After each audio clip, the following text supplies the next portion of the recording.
হরে কৃষ্ণ, কৃষ্ণ কৃষ্ণ হরে হরে, হরে রাম রাম রাম হরে হরে। নমস্কার বন্ধুরা, আজ একটা নতুন ভিডিও নিয়ে আবার চলে আসলাম। তো আমি আজ অক্ষয় তৃতীয়া উপলক্ষে তোমাদের সাথে কথা বলছি। আমি কিছুদিন আগে একটা অক্ষয় তৃতীয়ার ব্যাপারে ভিডিও দিয়েছি, তোমরা অবশ্যই আগের ভিডিওটা দেখে ফেলবে। যে সবার দ্বারা সোনা দানা কেনা সম্ভব নয় ওই দিন, কারণ আমরা সবাই জানি ওই দিন সোনা দানা কেনা খুবই ভালো, কিন্তু সবার ক্ষমতায় হয় না। তো তারা যে জিনিসগুলি কিনলে সেই স্বর্ণের মতো মূল্যবান হয়, ওই জিনিসগুলি কিনলেও হবে। তো ঠিক আছে বন্ধুরা, আমি আজকের ভিডিওটা শুরু করছি। বৈশাখ মাসের শুক্লপক্ষের তৃতীয়া তিথিতে অক্ষয় তৃতীয়া পালিত হয়। বৈশাখ মাসের শুক্লপক্ষের তৃতীয়া তিথিতে আমরা অক্ষয় তৃতীয়াটা পালন করি। তো এবছর আমাদের অক্ষয় তৃতীয়া পড়েছে 10ই মে, শুক্রবার অক্ষয় তৃতীয়াটা পড়েছে। প্রচলিত বিশ্বাস অনুযায়ী এই তিথিতে আমরা সোনা রূপোর জিনিস কেনাকাটা করলে পরিবারে আর্থিক সমৃদ্ধি বৃদ্ধি পায়, পাশাপাশি লক্ষ্মীর আশীর্বাদও লাভ করা যায়। তাই এই তিথিতে সোনা রূপো ক্রয় করা খুবই শুভ। অক্ষয় তৃতীয়ায় কিছু কাজ করা বর্জিত। ওই দিন সবসময় শুভ কাজ করাটাই বাঞ্ছনীয়, কারণ ওই দিন অনেকগুলি কাজ আছে যেগুলি আমাদের করতে নেই। যে কাজগুলি করলে আমাদের সংসারে লক্ষ্মী বসবাস করে না, লক্ষ্মী রুষ্ট হয়ে চলে যান আমাদের সংসার থেকে, যার ফলে সারা জীবন বা সারা বছর আমাদের কষ্টে কাটাতে হয়। শাস্ত্রমতে অক্ষয় তৃতীয়ায় এই কাজগুলি করলে পরিবারে সব সময় দারিদ্রতা বাস করবেই। অক্ষয় তৃতীয়ায় কোনো কাজ করা উচিত নয় যে কাজগুলি থেকে আমাদের দৈনন্দিন দশা খুব খারাপ অবস্থা কাটাতে হয়।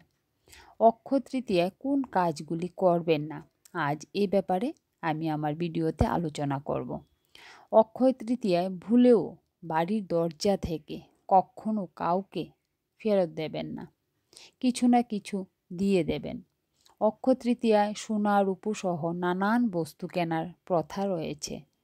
তবে এদিন যত দামি বস্তুই কিনুন না কেন, কেউ যদি আপনার দরজা থেকে ক্ষুধার্ত অবস্থায় ফিরে যান, তাহলে অমঙ্গল হবে আপনারই। কোনো ভিখারি, গাভী বা অন্য যে কেউ এদিন বাড়ির দরজায় এসে উপস্থিত হলে তাদের অন্ন জল গ্রহণ না করিয়ে ফিরতে দেবেন না, এতে আপনারই ভালো হবে। অক্ষয় তৃতীয়ায় বাড়ি থেকে কেউ ক্ষুধার্ত অবস্থায় ফিরে গেলে লক্ষ্মী রুষ্ট হন, দারিদ্র ব্যক্তি পেছন ছাড়ে না। অক্ষয় তৃতীয়ায় আরও অনেকগুলি এরকম বিধি রয়েছে।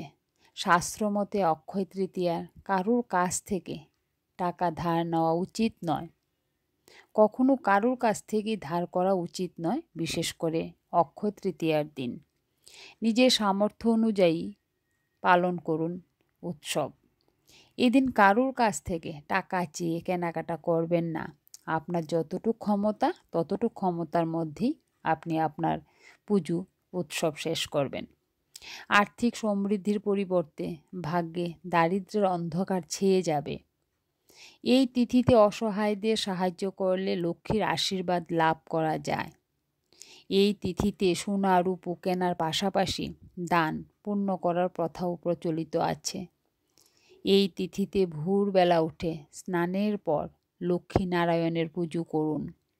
নৈবেদ্য নিবেদনের পরই এদিন অন্ন জল গ্রহণ করবেন। পুজো ও ভোগ নিবেদনের আগে অন্ন জল গ্রহণ করাকে শাস্ত্রে চুরি মনে করা হয়। এই তিথিতে কাউকে কুমন্তব্য করবেন না বা কাউকে বাজে মন্তব্য করবেন না, পাশাপাশি কারুর মনে কষ্ট দেবেন না। অক্ষয় তৃতীয়ায় দুর্ব্যবহার করার প্রবণতা এড়িয়েই যাওয়া উচিত। এদিন কাউকে কষ্ট দিলে সৎকর্মের পূর্ণ প্রভাব কমে আসে। এর ফলে সমৃদ্ধি অভাব অনটনে পাল্টে যেতে পারে। তাই অক্ষয় তৃতীয়ায় কাউকে অপমান করা উচিত নয়। যতটুকু পারবেন ভালোভাবে কথা বলবেন, কাউকে না খেয়ে বাড়ি থেকে বের করবেন না। এই তিথিতে মাছ মাংস খাওয়া উচিত নয়। যদি পারেন সেদিন নিরামিষ খেতে চেষ্টা করবেন। পাশাপাশি কোনো রকম নেশা করাটাও ঠিক না। নেশা জাতীয় সামগ্রী বর্জন করবেন ওই দিনে। শাস্ত্রমতে এর ফলে নবগ্রহ দুর্বল হয়ে পড়ে, ব্যক্তির পরিশ্রমের ফলাফল অর্জন করতে পারে না, লক্ষ্মীও রুষ্ট হয়ে গৃহত্যাগ করে চলে যান। তাই এই তিথিতে সাত্ত্বিক ভোজন করার পাশাপাশি ব্রহ্মচর্য পালন করাও উচিত। প্রতি বছর বৈশাখ মাসের শুক্লপক্ষের তৃতীয়া তিথিতে পালিত হয় অক্ষয় তৃতীয়া।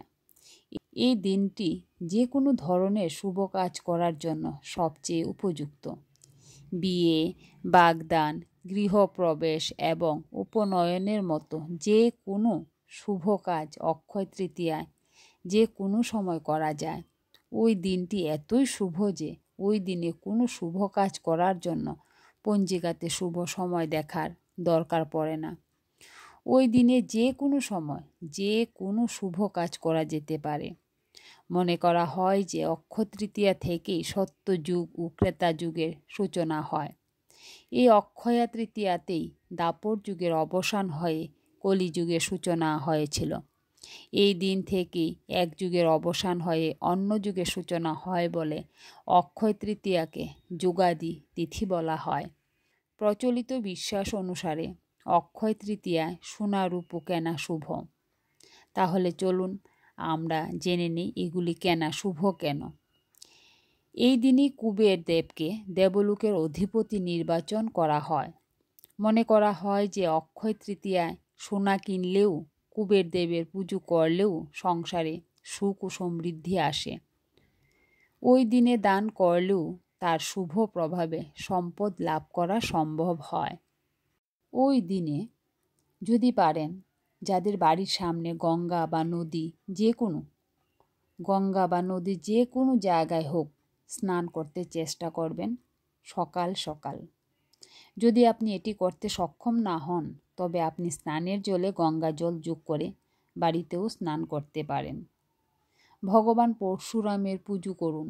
অক্ষয় তৃতীয়ায় ব্যক্তিকে ভগবান বিষ্ণুর অবতার পরশুরাম এবং হায়গ্রীবের পুজো করা উচিত এবং লক্ষ্মী দেবী, নারায়ণ এদের পুজো করা উচিত। প্রকৃতপক্ষে এটি বিশ্বাস করা হয় যে ওই দিনে ভগবান হায়গ্রীব আবির্ভূত হন এবং ওই দিন ভগবান পরশুরামের জন্ম হয়। অক্ষয় তৃতীয়ার দিন যদি পারেন যব, গম, ছোলা, ছাতু, আখের রস, দুধ ওই জাতীয় খাবার দান করবেন। এছাড়া ব্রাহ্মণদের সেবা দিতে চেষ্টা করবেন আপনার সামর্থ্য অনুযায়ী, কারণ ওই দিন ব্রাহ্মণ সেবা করা খুবই ভালো। বাড়ির বড়দের সাথে বা পরিবারের যারা গুরুজনরা আছে তাদের সাথে ভালোভাবে কথা বলতে চেষ্টা করবেন। একদম গালিগালাজ করবেন না ওই দিনে। তাহলে লক্ষ্মীর আশীর্বাদ সারা জীবন আপনার সাথে থাকবে। লক্ষ্মী দেবীর আশীর্বাদের সঙ্গে জীবনে নেমে আসবে সুখ ও সমৃদ্ধি এবং আপনার সৌভাগ্য। ঠিক আছে বন্ধুরা, তো এই কথাগুলি অবশ্যই ওই দিন মেনে চলবেন। এগুলি যদি মেনে চলেন তাহলে আপনার জীবনে কখনো কষ্ট আপনাকে গ্রাস করতে পারবেন না। লক্ষ্মী সব সময় আপনার সংসারেই থাকবে। মনে রাখবেন আগামী 10ই মে 2024 পালিত হবে এই বছরের অক্ষয় তৃতীয়া। ওই দিনে কোনো নির্দিষ্ট শুভ সময় হয় না, কারণ গোটা দিনটাই যে কোনো শুভ কাজ করার জন্য উপযুক্ত। তো অবশ্যই কথাগুলি মেনে চলবেন। আপনাদের সাথে আবার দেখা হবে নতুন একটা ভিডিওতে।